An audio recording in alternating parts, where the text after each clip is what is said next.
অবশেষে স্বপ্নের ট্রেন যাত্রা শুরু। সালামু আলাইকুম এভরিওয়ান, সবাই কেমন আছেন? চলে আসলাম আজকে আমাদের কক্সবাজারের তৃতীয় দিনে আমাদের যাত্রা ছিল কক্সবাজার থেকে ঢাকার উদ্দেশ্যে।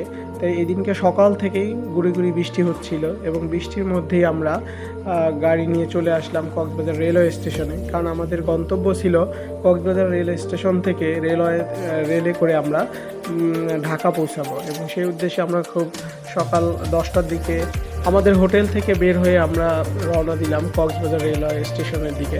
রেলওয়ে স্টেশনে যাওয়ার পথে আমাদের বৃষ্টি হচ্ছিল গুঁড়ি গুঁড়ি, তার মধ্যে আমরা চলে আসলাম। এখানে এসে দেখলাম ওয়াও, খুবই চমৎকার সুন্দর একটি রেলওয়ে স্টেশন এবং দেখতে এত সুন্দর লাগতেছিল, দেখে মনটা পুরা খুশিতে ভরে গেল। কারণ এখানে খুব সুন্দর একটা ঝিনুকে দেওয়া ছিল রেল স্টেশনের সামনে, যেটা দেখতে খুবই সুন্দর লাগতেছিল এবং আমরা খুবই মুগ্ধ হয়ে গেলাম এত সুন্দর একটা রেল স্টেশন দেখে। আমরা কিছুক্ষণ রেল স্টেশনের আশপাশে ছবি তুলতেছিলাম এবং কিছু ভিডিও করলাম। রেল স্টেশন দেখতে আসলে অনেক সুন্দর লাগতেছিল, কারণ মনে হচ্ছিল এখানে সমুদ্রের মাঝে একটি মুক্ত জেগে উঠেছে এবং মুক্তটা দেখতে খুবই সুন্দর লাগতেছিল। তা আমিও এখানে দাঁড়িয়ে কিছু ভিডিও এবং কিছু ছবি তুলে নিলাম দেখতে। তারপর আমরা রওনা দিলাম রেলের দিকে, রেলগাড়ির স্টেশনের দিকে। রেলগাড়িটা আমাদের সামনেই চলে আসলাম। তারপর রেলগাড়ি আসতে আমরা আমাদের কেবিনটা খুঁজে পাচ্ছিলাম না, অনেক খোঁজাখুঁজি করে খুঁজে পেলাম।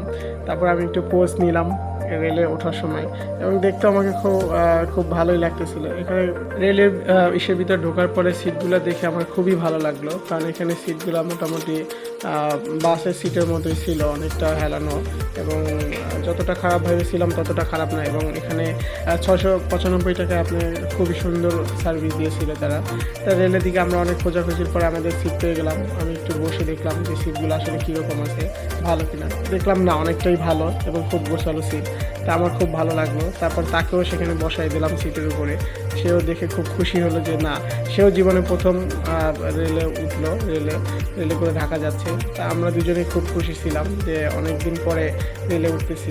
আর রেলের টিকিট তো সহজে পাওয়া যাচ্ছিল না, আমরা অনেক করে 4-5 দিন আগে রেলের টিকিট কাটলাম এবং তারপরে রেলে পেলাম। এই আমাদের একটু আগে আমাদের ট্রেনটা ছেড়ে দিল। ট্রেন ছাড়ার পরে ট্রেনে জানালা দিয়ে বাইরে প্রাকৃতিক দৃশ্যগুলো দেখতেছিলাম। প্রাকৃতিক দৃশ্যগুলো খুবই সুন্দর লাগতেছিল। আমি আবার আমার একটু ভিডিও নিলাম, তারপর সামনে সবার লোকজন একটু ভিডিও নিলাম, কেমন লাগে দেখি।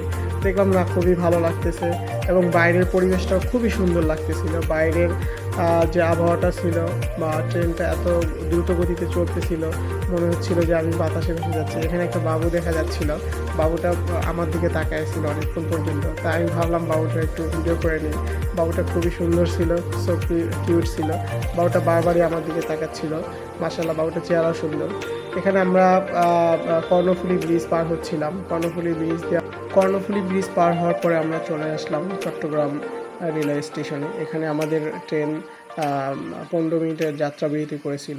তারপর আমাদের ট্রেন আবার ঢাকার উদ্দেশ্যে যাত্রা শুরু করলো এবং ঢাকার উদ্দেশ্যে যাওয়ার সময় চট্টগ্রাম থেকে দুই পাশের যে পাহাড়ি দৃশ্যগুলো ছিল সেগুলো খুবই চমৎকার ছিল, এতটা সুন্দর ছিল এবং এতটা মনোমুগ্ধকর ছিল যা চোখে না দেখলে ভাষায় প্রকাশ করা যাবে না, খুবই সুন্দর ছিল। আর কিছুক্ষণ পরেই সন্ধ্যা নেমে এলো এবং সন্ধ্যার সময় ট্রেনের জানলা দিয়ে বাইরে আমরা একটু ভিডিও করতেছিলাম। ট্রেনটাকে এত সুন্দর লাগতেছিল, মনে হচ্ছিল যে আকাশ দিয়ে আমাদের ট্রেনটা ভেসে ভেসে চলে যাচ্ছে। খুবই চমৎকার লাগতেছিল বাইরে সন্ধ্যার দৃশ্যটা, আমরা এটা খুব সুন্দরভাবে উপভোগ করলাম।